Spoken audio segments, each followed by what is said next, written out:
Good morning, students. Here we start with the gross anatomy lecture of the kidney segment 3. So in this segment we are going to discuss a very interesting topic and very important topic of the macroscopic structure of the kidney. In the macroscopic structure of the kidneys, we are going to discuss the entire coronal section, the coronal section of the kidneys. Many times in the dissection hall, we take the coronal section of the kidneys and we try and open the kidney and try and look at the gross structure which is visible to the naked eye, which is called macroscopic structure of kidney. And these are small points which are very important for MCQs and lot of 1 mark question answers. So here we draw, first of all we draw the entire kidney. This is how we shall show this entire kidney. Remember that, once again I will extend this, I need to extend this. So what will show will be the entire coronal cut section of the kidney, and where we are going to discuss its various macroscopic structures which are visible to the naked eye. So the entire kidney in coronal section, once we take a coronal section, when we open the kidney, we will look inside and we'll observe that it consists of 2 different parts. The renal substance, renal sinus. Outer part is renal substance, inner part is renal sinus. This is the renal sinus and this outer part will be the renal substance. So first of all, as I have drawn this, on similar side here, I will write down the important flowchart points. So in the form of a flowchart here, now if this is the macroscopic structure here, we divide this into renal substance and there will be renal sinus. So outer part is renal substance, inner part is renal sinus. Now the entire renal substance will be divided into medulla and cortex. So here we divide this into cortex and medulla. The renal substance is divided into cortex and medulla. That is what we are going to discuss slowly. Point by point we are going to discuss. This also we are going to extend, and so that we need more space, and here I will just rub this. Now first segment which we discuss is medulla. Now in the medulla, we start with the medulla. The renal substance has medulla and cortex. The medullary portion of the kidney will contain 8 to 18 in number small conical masses which are called pyramids. So small conical masses which are known as pyramids. This also I will extend. Here also I need more space, so I will extend it in this way. Now small conical masses which we are going to draw, and these are pale in structure, so I will use this blue in color, and we show this as the first. This is the small conical masses which are known as pyramids. So this is the heart of the medulla. We are discussing the medullary portion of renal substance, in which it will contain 8 to 18 in number of these renal pyramids. And these pyramids, once again I will extend it, I want to make it bigger one. These pyramids are striated in appearance. Remember, these pyramids, they are striated in appearance.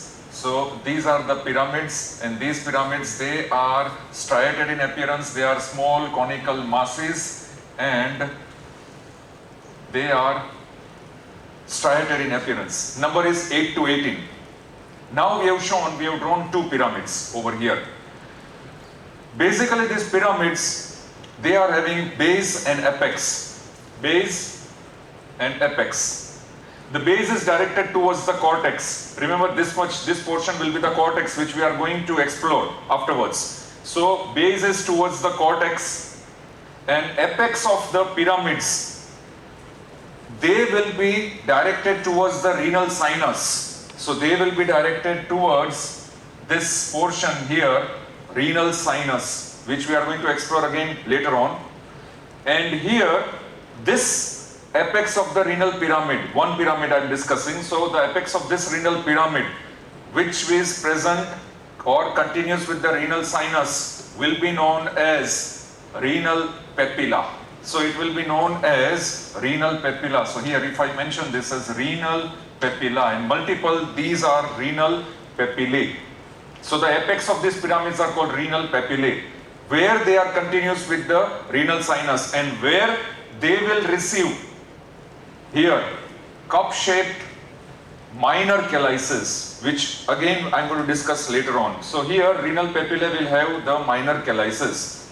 So this is the basic structure of renal pyramids, which are the units of medullary portion of the renal substance. So the medulla of the kidney, medulla of renal substance will contain 8 to 18 renal pyramids. And here I can write on this side 8 to 18 renal pyramids. This is what I can write. So these are the renal pyramids, 8 to 18 small conical masses, and they are pale in color and their appearance is striated. Remember, when you open in the dissection also, it will have a striated appearance. So they are striated, pale, conical masses. Renal pyramids are striated, pale, conical masses. Please remember this important point. How many? 8 to 18 in number. They are having base, apex. Apex is called renal papilla. Where will the renal papilla open? In minor calyce, which we are going to draw. But that minor calyce and this base of this renal papilla will be present, or it is continuous with the renal sinus. This is the space. The space is called renal sinus. So here we are discussing the pale conical masses known as pyramids, which will constitute the major portion of the medullary portion of the renal substance. Basic outline we have discussed. Now, what does these pyramids contain?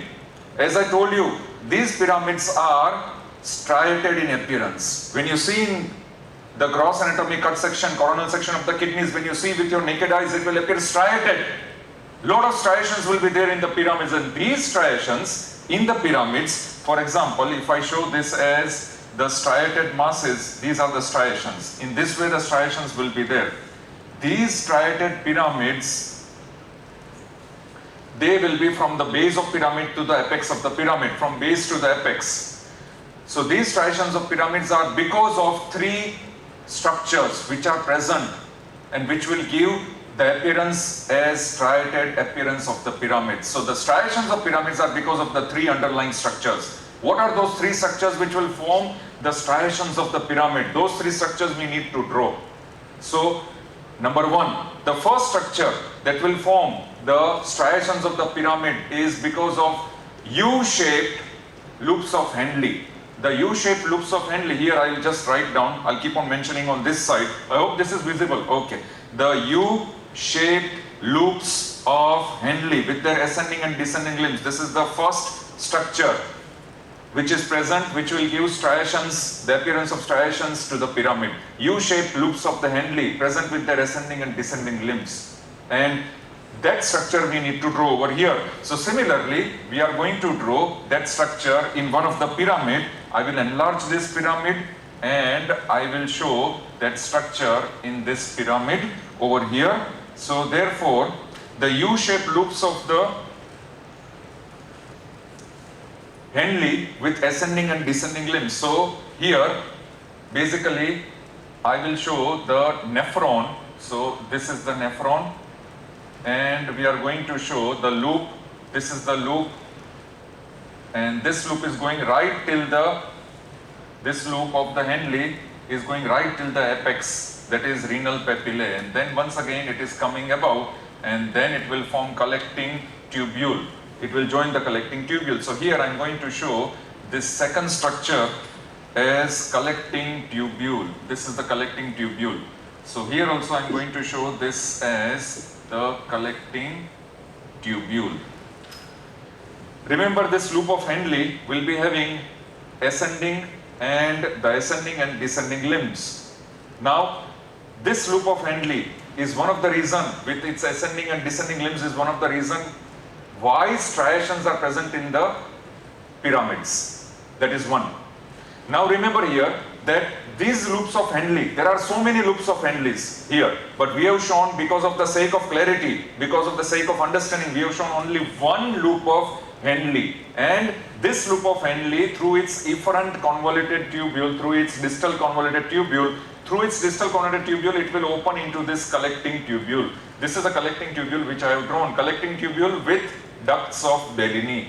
So this collecting tubule will receive the distal convoluted tubule of the loop of Henle through junctional tubule. Where my finger is there, that is junctional tubule. So it is very clear basically, this is the nephron with its proximal convoluted tubule and the limbs, ascending and descending limbs and the loop of Henle. Finally, it is opening into the collecting tubule through junctional tubule, and this collecting tubule will continue into the pyramid as the ducts of Bellini. Now, coming back to this loop of Henle, here I have shown that the cortical nephron, this is the nephron here, this nephron which is present at this level, and its loop is extending till the renal papillae. So this nephron will belong to juxtamedullary type of nephron, not cortical nephron. It is not a cortical nephron, it is juxtamedullary nephron, because this nephron is lying at the junction of cortex medulla, and it will send its loop directly down till the level of renal papillae. So this loop of Henle is of juxtamedullary nephron. These 2 points you need to mark. So here you can mark juxtamedullary nephron, and over here you can mark this as the loop of Henle. Other type of nephron which I told you, cortical nephron. That cortical nephron will be present at a more superficial plane towards in the cortex where my hand is there. So the cortical nephron, if I want to draw on this side, here I will draw the cortical nephron more superficially. This is more superficially, and then from the cortical nephron, this is the loop of the Henle. This loop of Henle, as you can see, will extend only till the base of the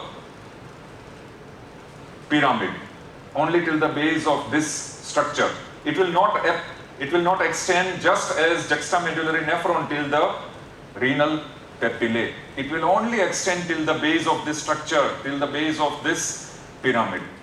So therefore, this nephron is called cortical nephron. So here you can mark this as cortical nephron. The loop of cortical nephron is extending only till the level of the base of the renal pyramid, whereas the loop of the juxtamedullary nephron is extending till the renal papillae. These are the 2 points which you need to understand. And here we have shown only one juxtamedullary nephron with its loop, and here we have shown only one cortical nephron with its loop.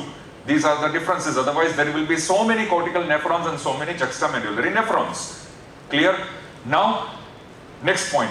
Now, this, once again, this loop here will open into the collecting tubules, and it will continue as the ducts of Bellini. So it will open into, here we will show that it will open into the collecting tubule, and it will continue as the duct of Bellini. So we have finished the first important point, and that is the, because of the U-shaped loops of Henle, the striations which are present in the small conical masses which are known as renal pyramids. So the renal pyramids are striated conical masses, and the striations are because of 3 factors, 3 structures. Out of that, the first structure is U-shaped loops of Henle. And how many U-shaped loops of Henle are there? So many. Out of that, we have shown only one in diagram. And remember that loops of Henle are also classified into 2 parts. One belonging to the juxtamedullary nephron, which is lying slightly in the deeper plane, and its loop will extend till the renal papillae, and other belonging to cortical nephron, which is lying superficially, more superficially in the cortex, and its loop will extend till the base, only the base of the pyramid. So that is one point, U-shaped loops of the nephrons, that is U-shaped loops of Henle, which will give striations to the pyramid. Now, second important reason here, if I write down the second important reason which already we have drawn, yellow color, and that is collecting tubules and ducts of Bellini. The collecting tubules and ducts of Bellini.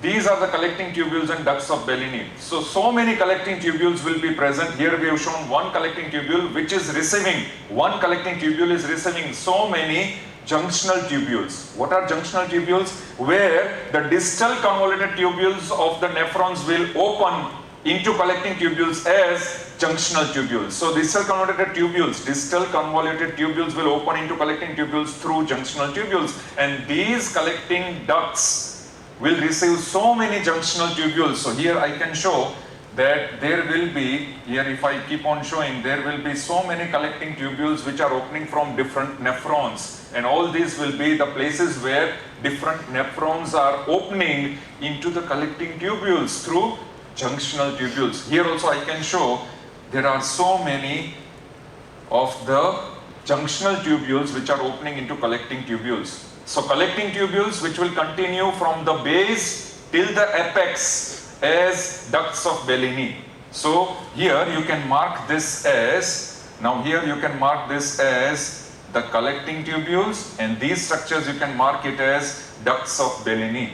So these portion are collecting tubules till the base, and from the base, commencement of the ducts of Bellini, from the base of the pyramid till the apex, it will be the ducts of Bellini. Please try and understand, very simple, do not complicate.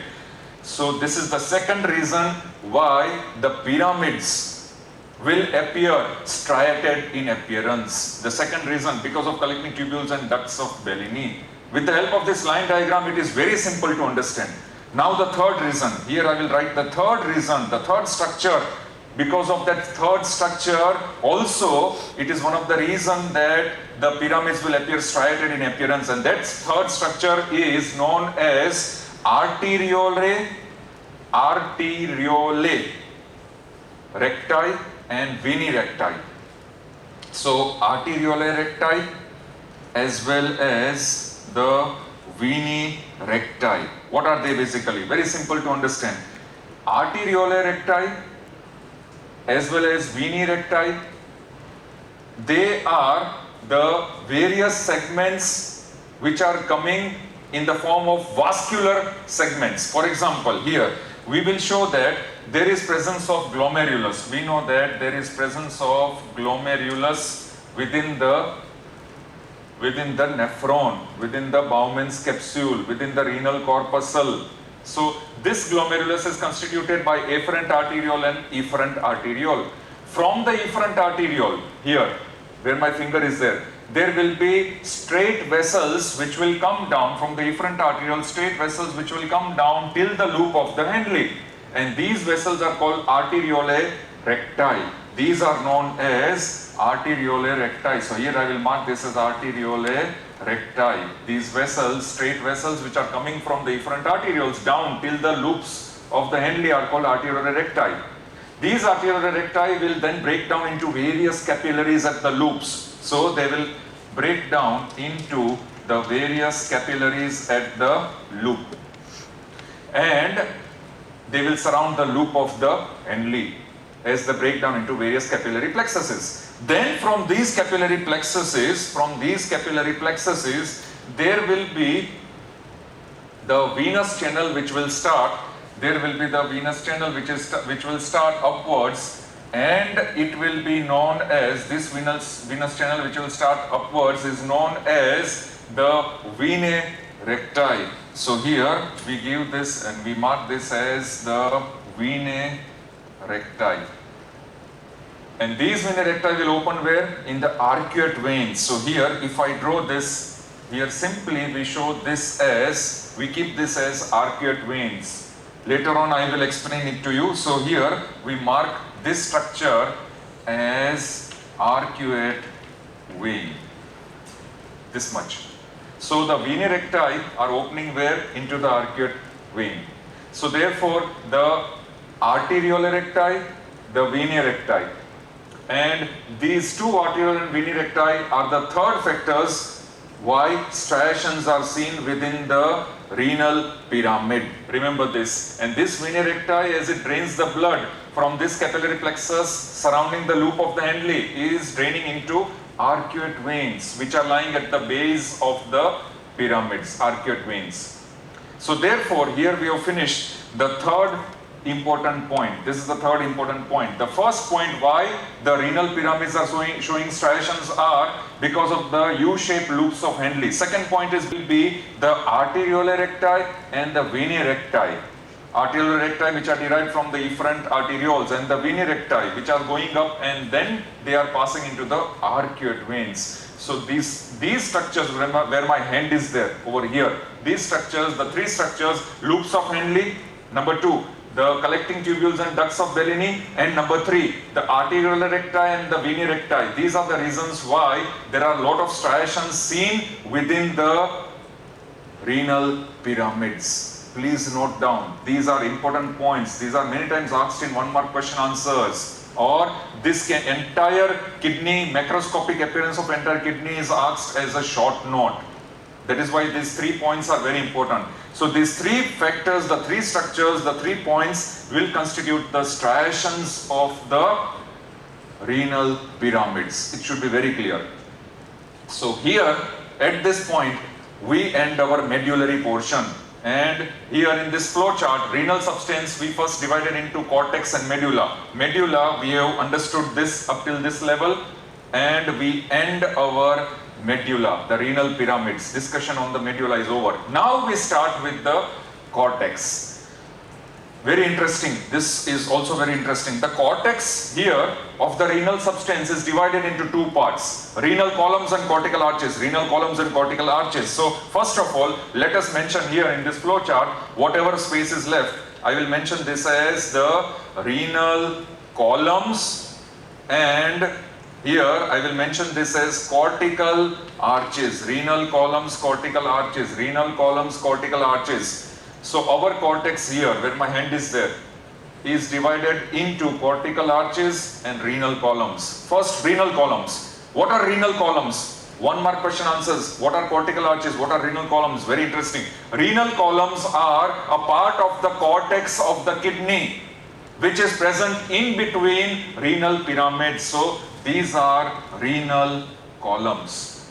So these are the renal columns which I am showing with the arrow in between the pyramids. Here we have shown only 2 pyramids. Basically, one kidney will contain around 8 to 18 number of pyramids. Here, the space between the pyramids will be known as renal columns. So renal columns will continue with, here it will continue with the renal sinus. Remember, the renal columns will continue at the hilum with renal sinus. What is renal sinus? That I will deal later on. Renal sinus is an empty space at the hilum. So the renal columns are the parts of the cortex of the kidney which is present between the adjacent pyramids. These renal columns, what will it contain? It will contain the renal corpuscles, small in number, less in number, because major portion of the renal corpuscles are present here where my hand is there. This portion is cortical arches. So in the cortical arches, major portion of the renal corpuscles are there, but less amount of renal corpuscles, less number of renal corpuscles are present in renal columns. So here renal columns will contain number 1, renal corpuscles. So here let me mention on this side the renal columns. Let me mention on this side the renal columns will contain number 1. Number 1, it will contain the renal corpuscles, although less in number, and the most important structure which I am going to show in the diagram also. But first I am going to mention this in the flow chart. It will contain interlobar vessels, interlobar blood vessels, arteries and veins both. So renal columns, they will contain the renal corpuscles and interlobar blood vessels. Coming back to this diagram, here we will show the interlobar blood vessels. So the interlobar blood vessels will be, here I can show this as interlobar artery and this as interlobar vein. So here interlobar vein, which will continue as arcuate vein. Rather, arcuate vein is draining into interlobar vein. And here also this is interlobar artery, which will then bifurcate right and left into arcuate arteries. So remember that first there is interlobar artery, interlobar vein present in renal column. The interlobar artery will go towards the base of the pyramids and will divide into arcuate arteries. So here you can first mention this as interlobar vessels, both arteries and veins. And here, this portion where my finger is there, this will be known as arcuate arteries. And already we have marked this structure, arcuate vein. As the interlobar vessels are passing through the renal columns towards the bases of pyramids, they will divide into arcuate vessels. Interlobar artery into arcuate arteries, and interlobar veins is going to receive arcuate vein. Note down. So therefore the renal columns, what will the renal columns contain? They will contain, number one, the renal corpuscles, less in amount, less in number, and interlobar blood vessels. MCQs, one more question answer. And what are renal columns? They are a part of cortex which is present in between the renal pyramids and will pass directly into the renal, they will pass into the renal capsule, that is renal sinus. So these are the renal columns extending in between the pyramids from the base to the apex, in between the pyramids, containing renal corpuscles and interlobar blood vessels. Very clear? Now we move on to the cortical arches. This portion where my hand is there, the space which is present between base of pyramid and the surface of the kidney is called cortical arches. Now these cortical arches, now once again I am going to draw one more pyramid here. I want to show, this is one more pyramid, and this is how I am showing this pyramid. And here, this is the space, so here I will extend it in this way. One more pyramid I have shown.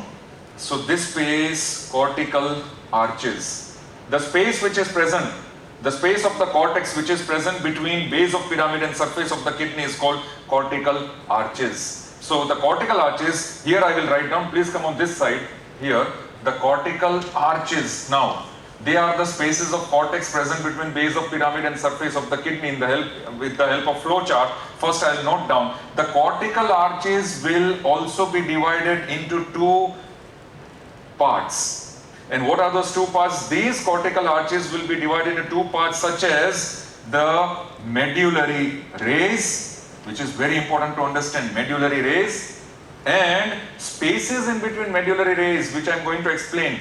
That is known as convoluted parts. Convoluted parts. And these convoluted parts is also known as cortical labyrinth. It is also called cortical labyrinth. So our cortical arches, which is a part of the cortex, is again divided into two segments according to the structure. Renal, that is, one is the medullary ray. Lots of medullary rays are there. And in between medullary rays, whatever space is there, that is called the convoluted parts. Convoluted parts, which is called cortical labyrinth. Medullary rays, convoluted part. Medullary rays, convoluted part. Convoluted part is cortical labyrinth. So these two will form cortical arches, which is a part of renal cortex. Renal cortex we have divided, the entire cortex is divided into renal columns and cortical arches. So this is renal column and cortical arches. These two are part of renal cortex. So the renal cortex is divided into renal columns and cortical arches. Renal columns we have understood. It will contain what structures? The various renal corpuscles and interlobar blood vessels. That is renal column, a part of the cortex of kidney. Then the second part of the cortex of the renal kidney, the second part of the cortex of the kidneys, that is cortical arches. One is renal columns, another is cortical arches. Very easy to understand. Cortex of kidney, renal columns, cortical arches. Now, each cortical arch will contain medullary rays and convoluted parts. Convoluted parts, the other name of convoluted parts is cortical labyrinth. Now, in order to understand medullary rays and convoluted parts, we come back to this diagram. Please come on this side here.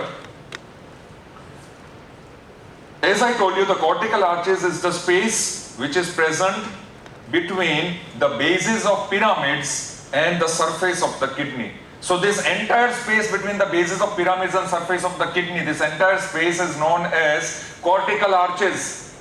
And what does it contain? Medullary rays and convoluted parts. Convoluted parts are called cortical labyrinths. Now the cortical arches here, they are basically divided by the presence of these nephrons into two segments, outer zone, inner zone, two zones, outer zone, inner zone. And as per the diagram, outer and inner zone, the inner zone will contain juxtamedullary nephrons and outer zone will contain cortical nephrons. So therefore the cortical arches, the spaces which are present between bases of pyramids and surface of the kidney, the cortical arches are divided into inner and outer zone. Inner zone contains juxtamedullary nephrons, outer zone will contain cortical nephrons. Now, these cortical arches, each cortical arch, supposing this is one cortical arch present between base of one pyramid and surface, this is another cortical arch present between the base of next pyramid and the surface, this is the third cortical arch present between the base of this pyramid and the surface. Each cortical arch will contain so many medullary rays and convoluted portions, that is called cortical labyrinth. And these medullary rays, here we are going to show the medullary rays. These medullary rays, supposing if I show the medullary rays like this, these medullary rays are cone shaped in this way. So here I am showing these as the medullary rays which are cone shaped. Here also if I show this, these are the medullary rays which are cone shaped. These are the medullary rays. So many medullary rays which are cone shaped, and they will continue with the striations in this way. So here I have shown this few medullary rays I have shown, and here I will just darken this, I will give some color so it will be very fair and easy to distinguish. This is the how the medullary rays are present in the cortical arches. And these medullary rays, so many are there, these medullary rays are cone shaped mass.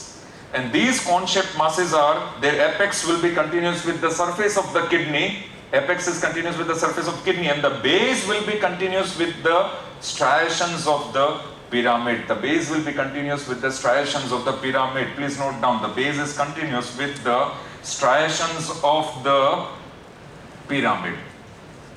So apex is towards the surface and the base of this is continuous with the striations of the pyramid. So this is one medullary ray, this is another medullary ray, this is third medullary ray, this is the fourth medullary ray. Now what will this medullary ray contain? Each medullary ray will contain collecting tubules and commencement of ducts of Bellini. So here I have drawn, see here. What does it contain? Collecting duct and commencement of the ducts of Bellini, where my finger is there, each medullary ray. So here this is one medullary ray of this pyramid, and inside this is the collecting ducts. So each medullary ray will contain the collecting ducts and the ducts, commencement of the ducts of Bellini, that is the content of medullary rays. Have you understood this medullary rays? Very simple, do not complicate. So medullary rays are basically small conical masses with their apex towards the surface of the kidney, base towards it is continuous, the base will be continuous with the striations of the pyramid, and each medullary ray will contain collecting tubules and starting of the ducts of Bellini, commencement of the ducts of Bellini. So what is medullary ray? One mark question answer. And this is one of the part of cortical arch. Medullary rays is one of the components of cortical arches. Now, second important point. In between medullary rays here, if I draw, I will show interlobular blood vessels. So, I will show here interlobular blood vessels in this way. Here I will show the interlobular blood vessels. So, surrounding the medullary rays will be interlobular blood vessels.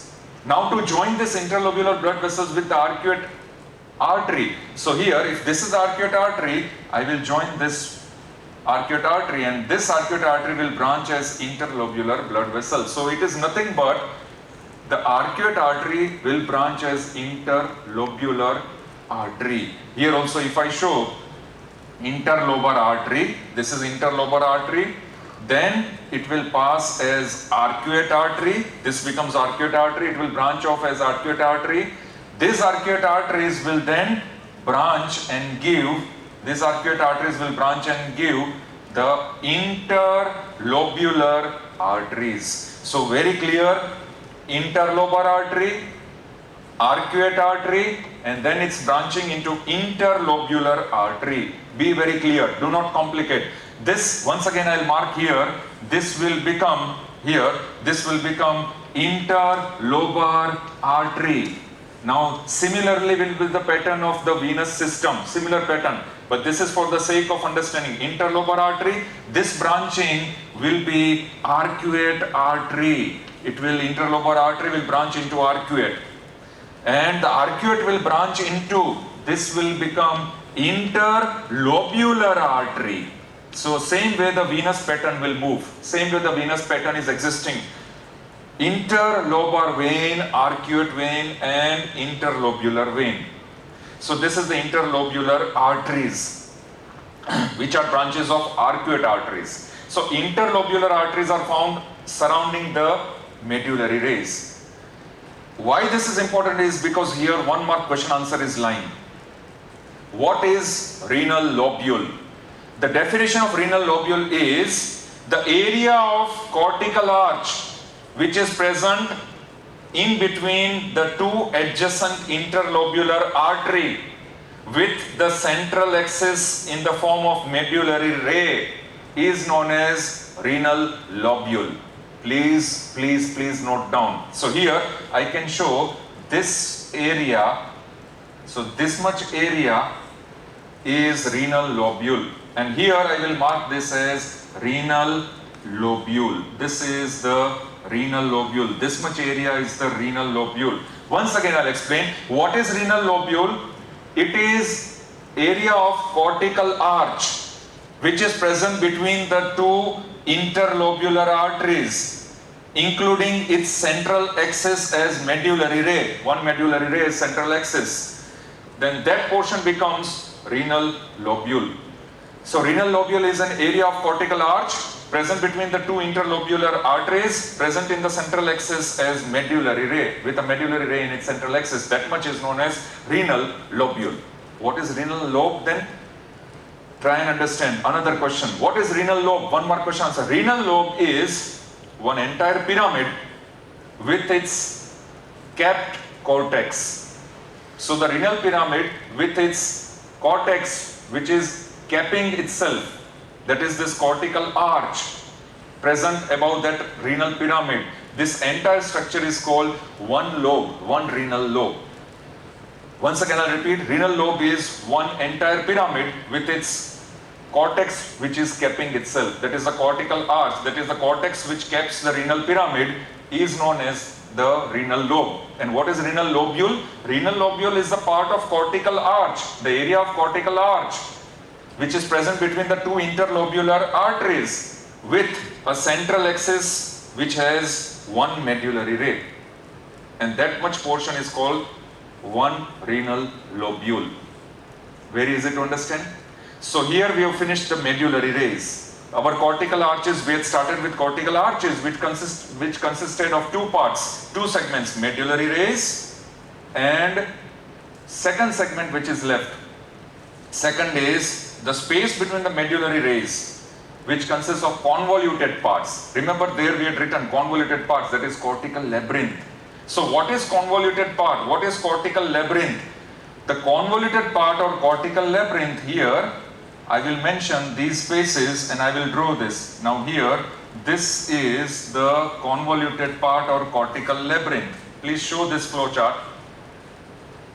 This is convoluted part or cortical labyrinth. And what is it? We come back to this diagram. The spaces between the medullary rays, in between the convoluted parts or cortical labyrinths. What will it contain? Simple. These cortical labyrinths or convoluted parts will contain, here I will write down, they will contain, those spaces will contain, here I am going to write down the convoluted segments of nephrons, various nephrons, convoluted segments of various nephrons, and also it will contain the renal corpuscles. So it will contain the convoluted segments of various nephrons as well as the renal corpuscles.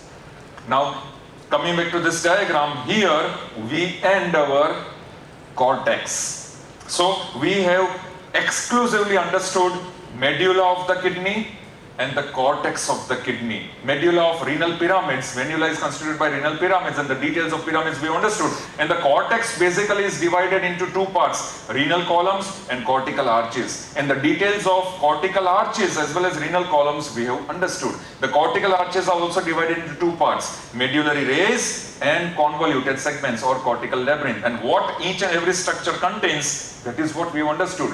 And we have understood what is the definition of a renal lobe and what is the definition of a renal lobule. Now we come back to the original portion of the flow chart. Remember, in the starting the flow chart, we had divided the entire macroscopic structure, entire gross structure of the kidney into two parts, renal substance and renal sinus. So here we have understood the renal substance which was divided into cortex and medulla. Now the renal sinus, it is time for this much portion. Renal sinus. What is renal sinus? We have understood the renal substance, that is cortex and medulla. Now what is renal sinus? So here we create some space on this side and we show the renal sinus. First of all, I will rub this nomenclature so that I get more space over here to show the renal sinus. Now the renal sinus, definition of the renal sinus. The renal sinus now, this renal sinus is an empty space present within the kidney and will communicate to the outside through hilum. So please mention the renal sinus is an empty space present within the kidney and communicating to the exterior through the hilum of the kidney. This is the definition of the renal sinus. Now time constraint coming up. So here we come up with the renal sinus. In the renal sinus, it is basically an empty space which will communicate to the exterior through the hilum of the kidney. Now this renal sinus will be lined by, basically this renal sinus is lined by renal capsule. So therefore, here if I show this, now this is where I will show cup-shaped depression as minor calyx. Here also at the renal papilla I will show cup-shaped depression as minor calyx. And here also this renal papilla I will show a cup-shaped depression as minor calyx. Now we are in the renal sinus. So here this is the apex of the pyramid which will be present. This is the apex of pyramid in this way. Now in the renal sinus, as I already clearly told you, that it is basically a space which will communicate to the exterior through the hilum of the kidney. It is lined by renal capsule. That is very important. The entire renal sinus will be lined by renal capsule. It will contain papilla, renal papilla. And these renal papillae, we know, we have understood, these are basically apices, the apex of the renal pyramid. So it will contain renal papillae. The renal sinus will contain renal papillae. So many. And now the basic structure of the renal sinus, what does it contain? Basically the renal sinus, as I have mentioned here, I hope it is visible here. So renal sinus will contain, number one, there will be lots of renal papillae as we have shown in the diagram. Renal papillae, lots of renal papillae are present. Second will be, there will be presence of renal blood vessels. The renal blood vessels, along with renal blood vessels there will be lymphatics, and along with lymphatics there will be the nerves.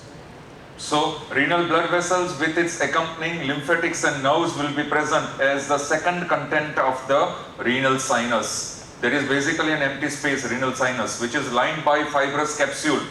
If you recollect the various coverings of the kidney, the true capsule, fibrous capsule will line the renal sinus. So it is lined by fibrous capsule. It will contain the following structures: renal papillae, the renal blood vessels with its lymphatics and nerves, and it will contain the perinephric fat. The perinephric fats are also contained of renal sinus, and it will contain the excretory apparatus of the kidney. What are the excretory apparatus present in the renal sinus? They are, now this is very important, they are the minor calyx, that is the minor calyces plural, the major calyx, so they are called the major calyces, and they are the renal pelvis. Renal pelvis. All the three structures, minor calyces, major calyces and renal pelvis, we are going to draw here. here. So, minor calyces are how many in number? 7 to 13 in number. Remember, total in one kidney, the minor calyces will be around 7 to 13. So, these minor calyces, if you take one minor calyx, each minor calyx will have a cup-shaped depression. Here it is dilated and it is having a cup-shaped depression which will take renal papilla, and in this cup-shaped depression there will be the renal papilla. So these are minor calyces. Each minor calyx will have a cup-shaped depression in which there will be renal papillae, and these minor calyces are 7 to 13 in number. These minor calyces will fuse and form major calyces. So here if you show, they will become the major calyces, and if these are the minor calyces which are present at the other segments, they will also join and form the major calyces. And how many major calyces are there? The major calyces are around 2 to 3 in number. So here, these are the major calyces. So here, if I just show with color, these are the major calyces. So around 2 to 3 major calyces are present, and 7 to 13 minor calyces are there. Finally, these minor calyces fuse and form around 2 to 3 major calyces. That is the point of difference. All the 7 to 13 minor calyces, they will fuse finally and form around 2 to 3 only major calyces. So here you can mark in this diagram, these are the minor calyces, and these structures which I have colored, these structures, they are the major calyces. Minor calyces and the major calyces. So here once again, if you give color, these are the major calyces. Now the major calyces will fuse and finally form the funnel shaped dilatation which is called the renal pelvis. So here there will be, by fusion it will form a funnel shape. Now here we show this. This will become a funnel shaped renal pelvis, and this funnel shaped dilatation here will be known as renal pelvis. So this much portion will be known as renal pelvis. What is renal pelvis? It is a funnel shaped dilatation which is formed by the fusion of major calyces and which will continue inferiorly as abdominal aorta. At what level renal pelvis will continue as abdominal, not aorta, sorry, but abdominal part of ureter. So it will continue as abdominal ureter. At what level? It will continue at the lower border. This is the lower border of the lower pole of the kidney. So supposing if I draw a horizontal arrow, this horizontal arrow is the lower border of the lower pole of the kidney, and at this level, the renal pelvis will continue as abdominal ureter or abdominal portion of the ureter. Renal pelvis continues inferiorly as abdominal ureter at the level of lower border of the lower pole of the kidney. Please note this level. So what is renal pelvis? Funnel shaped dilatation which is formed by fusion of the major calyces. And what will renal pelvis continue as? It will continue as the abdominal portion of the ureter at the level of lower border of lower pole of the kidney. What are major calyces? Major calyces are formed by fusion of minor calyces, and they will continue as funnel shaped dilatation known as renal pelvis. How many major calyces are there per kidney? 2 to 3. And what are minor calyces? Minor calyces are small cup-shaped dilatations, and they will receive renal papillae, and these cup-shaped dilatations numbering 7 to 13 per kidney. They are minor calyces. They will fuse and form major calyces. So altogether the minor calyces, major calyces and the renal pelvis will constitute the excretory apparatus of the renal sinus. And remember, in the beginning I had told you the renal sinus is lined by fibrous capsule. So if I show the lining, this is the lining of fibrous capsule. Here if I show the lining, this is the renal sinus where the lining is by fibrous capsule. So here in this diagram, you can mark this as renal sinus, which is lined by fibrous capsule.